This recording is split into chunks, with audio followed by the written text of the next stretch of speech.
So Metroid Dread Day is here. My review for the game is complete, and of course there's been a lot of controversy with Metroid Dread on this channel, and of course on the Spawncast. Essentially, I made a bet that I did not feel that Metroid Dread would sell over 3 million copies in its first year, thus making it the best-selling Metroid game. If it does sell over 3 million copies, I have to play Balan Wonderworld for a video, and if it doesn't sell over 3 million copies in its first year, Spawnwave has to buy me a copy of Metroid Prime 4. Well, I ended up getting an early copy of Metroid Dread because I don't mind spending a bunch of money on the Metroid franchise, and I have my review done. Now, I've actually scripted this review because I wanted to make sure I covered everything that I really wanted to. I didn't want this to be just something that, I just covered sort of in passing, because this is a very important game for me as a big fan of the Metroid franchise and Metroidvania games. So without any further ado, let's jump into my review of Metroid Dread and see what this game is all about.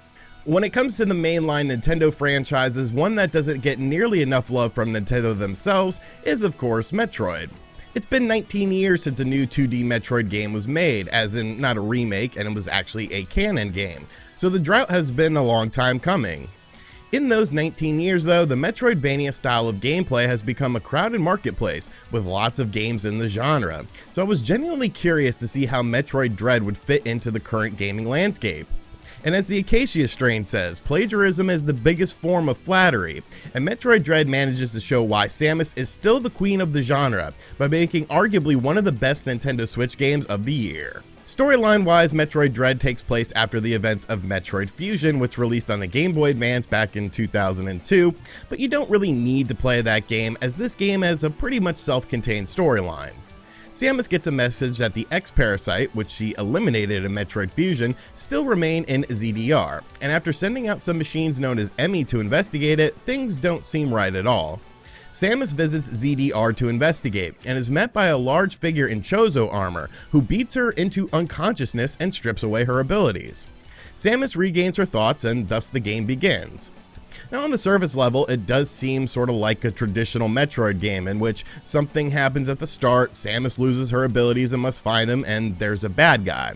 But I actually think they did a pretty decent job with the story as far as fleshing it out and the twists and turns that occur as you play deeper into the game. If this is your first Metroid game, you'll like it and you'll understand the story, but if you've played previous titles, I think you'll love it due to all the deep lore that it has. Of course, the main thing about Metroid games, especially the 2D ones, is the gameplay. A once wide open field now has many competitors, so it was going to be interesting to see how Nintendo and Mercury Steam came up with a 2D Metroidvania that would be considered a AAA title, but I think they actually managed to do that. If you've played Samus Returns on the 3DS, you should have a basic feel for what the game is going to play like. Samus, of course, has her arm beam and jump, and also has the parry feature that was featured in Samus Returns. While the parry in Samus Returns, for better or worse, was like a main focus of the game that you had to completely master, in Dread it's definitely more of a side option, which I enjoyed a bit more. Samus is of course tasked with finding her abilities that have been stripped from her, which means it's time to explore this mysterious cluster of planets, and I think this is where the game really shines. You'll encounter tons of areas that you can't access initially, which always makes you wonder what's behind that next door, and the game does a good job of giving you abilities at a decent rate to keep you engaged. Besides the basic abilities from previous Metroid games such as your missile and your morph ball, Metroid Dread has some new abilities that can really change up the game. One of them is a Phantom Cloak, which essentially turns Samus invisible for a brief time to avoid enemy conflict or these EMMI encounters, which we'll talk about in a moment, and things like the ability to send out a pulse radar into a room to see if there's any hidden blocks or destructible elements in this room. They all tie into the gameplay very nice, and by the end of the game, you have a million different tools at your disposal, which is a really satisfying feeling. But of course, the biggest addition to Metroid Dread in terms of gameplay was the aforementioned EMMI robots. Essentially, these robots are keen predators with very high senses, whose mission is to now destroy Samus. At first, it seemed like EMMI was going to be like a Nemesis-like character from the Resident Evil series, but I think they handle it in a way that makes it actually a bit better. Basically, EMMI have zones on the planets in which they do their patrol, so it's not like anything can happen anytime or anywhere, so you can prepare a bit more for these encounters. It honestly feels like a game of cat and mouse. You are the mouse against the 7 different EMMI, with your main goal trying to escape the room alive. You will get caught, and you will die, but there's a checkpoint system that will bring you back to the door you entered the Emmy room at, so that's always appreciated. You can also parry an Emmy's attack and get a brief window of opportunity to escape as well, and eventually you'll get a weapon that allows you to destroy an Emmy in that region of the map. Also, some of the later Emmy in the game have abilities just beyond their speed and movement that factor into the fight when you actually get to fight them, which I think is a really cool thing. Do I think some people might not like the Emmy stuff? Possibly, as the 5th or 6th Emmy encounter you have doesn't exactly hit with you as much emotionally as the 1st or 2nd one does, but I always enjoyed these sections of the map.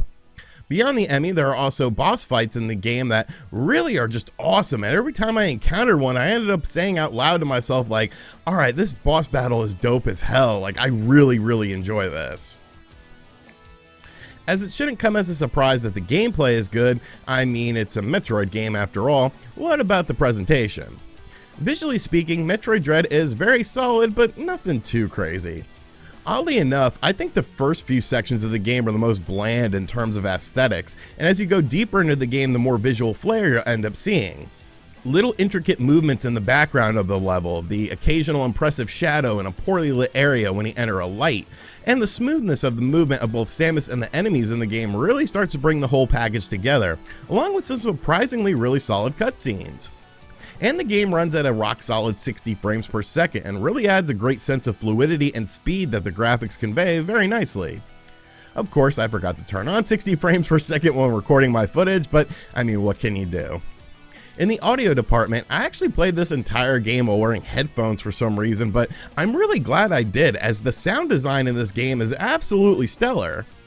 Going into a damp, dark area and hearing the sounds of water and enemies in the background while the bass of Samus attacks hits is a really cool experience, and something that I feel like a lot of people might potentially miss out on if they don't play this game with headphones.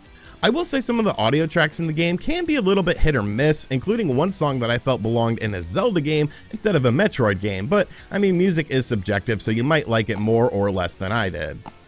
So I've been overly positive with Metroid Dread thus far, and really it shouldn't come as a huge surprise, as despite what the internet thinks, I am a huge Metroid fan, but what sort of things in the game are the downsides? For me personally, I really didn't have a lot, but there is one thing that I think sticks out pretty harshly that I noticed: the difficulty. Now, 2D Metroid games have always been notoriously challenging, but I feel like Dread really ups the ante and plays into that sense of dread that the game is trying to convey. In a Castlevania Metroidvania game, you end up getting to a point in the game where you feel like you're overpowered and you could take on anything, but in Dread you never get that sense, as there is no leveling system. You always have to be on guard and at your best when encountering enemies, as a slip up here or there will leave you with extremely low life or even worse. Also, this game is extremely cryptic in telling you where to go next, as in, well, they really don't for the most part. There were times I got completely confused and lost as to where I was supposed to go next, just to find out I missed one little thing in a room that will allow me to advance. Couple that with some heavy backtracking, which does get easier due to teleports introduced later in the game, and Metroid Dread is an extremely challenging experience. But that's not bad, right? No, not at all.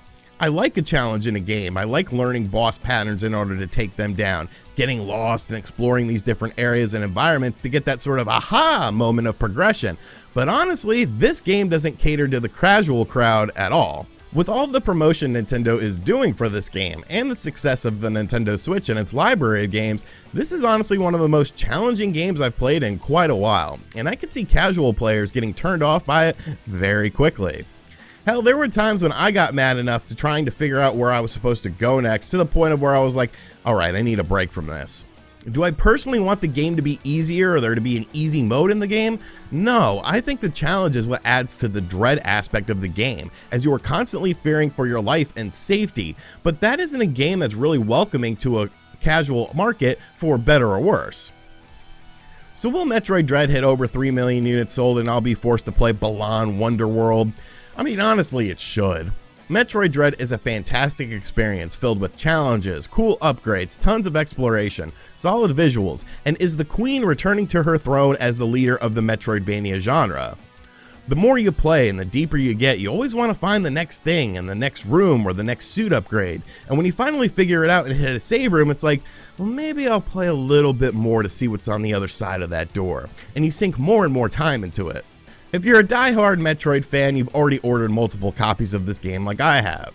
If you're a light Metroid fan or a Metroidvania fan, this is definitely one of the best experiences in the genre, and as long as you like a little bit of a challenge and exploration, you will have a fantastic time with the game. For the casual audience, this game does, well, absolutely nothing to welcome you and spits in your face and steps on your neck, but you know what? It might turn you into a better gamer at the end of the day, so just take the punishment. Nintendo and Mercury Steam have crafted an absolute banger of a game, which is one of the best experiences I've had in 2021, and should be experienced by as many people as possible. Just be prepared for it to bring on some heartache, bring on some heartbreak. Alrighty, so there is my review for Metroid Dread. Will I end up playing Balan Wonderworld? Like I said, I definitely should end up playing it. I still do have some questions about how the casual audience will take to this game, but if you're a Metroid fan, a Metroidvania fan, it's just an absolutely kick-ass experience. I was really impressed with what Nintendo and Mercury Steam came up with for this game, because it doesn't feel uninspired. It doesn't feel just like another Metroidvania. It feels like you're playing a game that is exceptional in the genre and like one of the best that the genre has to offer, and I think this is going to be a very popular game amongst Metroid fans and Metroidvania fans. Just that casual audience, you know, let them spit in your face, let them step on your neck, just take it and enjoy the game. So those are my thoughts on Metroid Dread. Let me know in the comment section down below what you're thinking about this game. Is this a game that's a day one pickup for you? Are you gonna wait a little bit, or are you not a Metroid fan in general? And then, well, thanks for watching to the end of this video. And as always, guys, thank you for watching this video. If you are new to the channel, be sure to hit that subscribe button. Be sure to like and share the video as well. And as always, I'll catch you guys on the next one.